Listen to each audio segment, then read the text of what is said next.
YETI just released their new cast iron ranch pan, and in this video, I'm going to give you an overview of the ranch pan. I'm going to compare it to its predecessor. I'm going to compare it to a Dutch oven. I'm going to talk about lids, and I'm also going to talk about pricing. Now, back in March of this year, I was actually at the foundry in Wisconsin watching the YETI cast iron being made, and it is truly incredible. Cast iron is typically made from a sand mold, which is why you find a lot of cast iron that is super rough everywhere. Even other modern brands like Smithy, they use sand casting. They cast a very rough pan, and then they mill the cooking surface smooth. YETI uses a completely different casting process, and that allows them to make cast iron that is smooth everywhere. Now, besides smoothness, YETI's casting process allows their cast iron to have several advantages over sand casting, but that's not what this video is about. Now, when I was at the foundry a few months ago, they had just started working on the ranch pan, so it was super exciting. Now the ranch pan is finally out.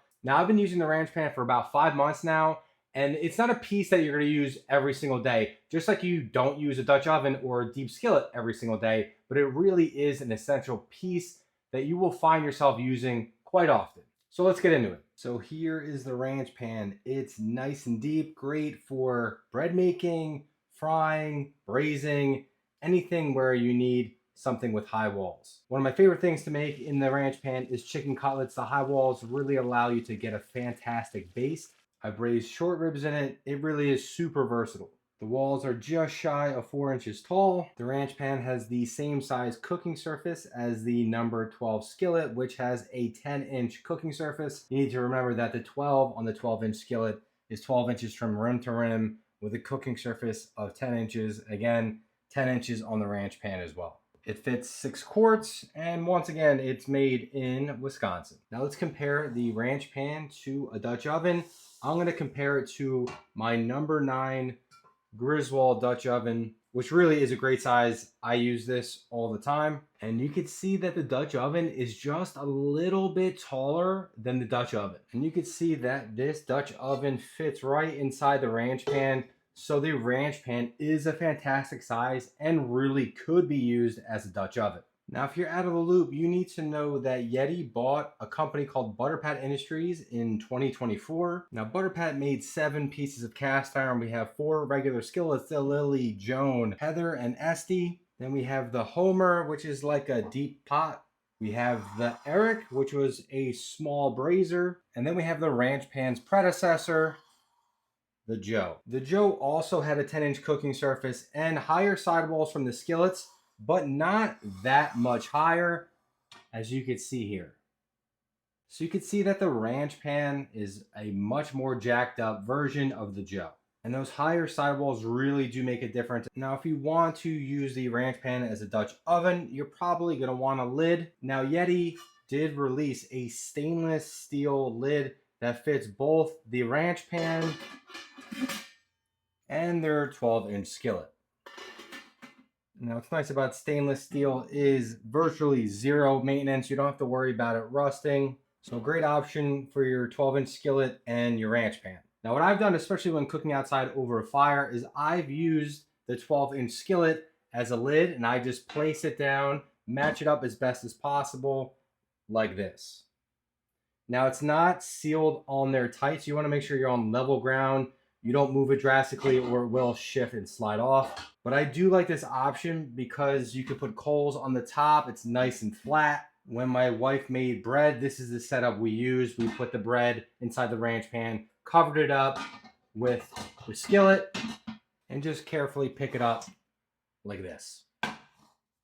Now, if you are one of the lucky ones that were able to snatch up one of the glass lids that Butterpat made, it also fits the ranch pan.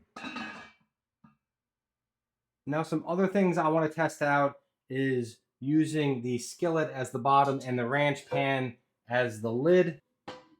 I think this setup will be great for making things like pizza over an open fire. You'd put your dough in the skillet, cover the skillet with the ranch pan, throw some coals on top. That way you have heat from the top and the bottom. Now, finally, let's talk pricing, because there are people that just love to post negative comments And there, I think, are professional Yeti haters out there. When Yeti first bought Butter Pat, of course, I went through the comment sections just to see all the trash that was being talked. And there was a lot of people out there that said, oh, great, now they're just gonna jack up the prices, corporate greed, yada, yada, yada. But it's actually the opposite. Now, the quality from Yeti cast iron, from the Butter Pat cast iron, is improved and the prices are down. So the price of the Yeti Ranch Pan is $325. Butter Pat was selling the Joe for, any guesses? I'll give you a couple seconds. Just throw a number out there. Guess. $425. $425. $325. $100 less and a lot more pan. Let's continue to talk about how greedy Yeti is. Butter Pat sold the SD skillet for $165. The Yeti version is $150. Butter Pat sold the Heather skillet for $245. The Yeti version, $200. Butter Pat sold the Joan for $345. The Yeti version, $250. And the big boy, the Lily, Butter Pat sold it for $445. The Yeti version, $300. Nearly $150 less for the Yeti version of the Lily. Now, Butter Pat didn't want to charge this much for their cast iron. They had to. Again, they use a completely different casting process than every other cast iron company out there that is using sand casting, which is cheap and fast to make. Now, Yeti can charge less because I imagine they're able to make higher quantities, and they also switched foundries from Pennsylvania to Wisconsin. Same casting process though, but the foundry is much more efficient. Hence the increase in quality and the lowering of the price. So there's your overview of the new Yeti Ranch Pan. If you guys have any questions about this pan, the other Yeti pans, any questions about Butter Pat, drop them in the comments.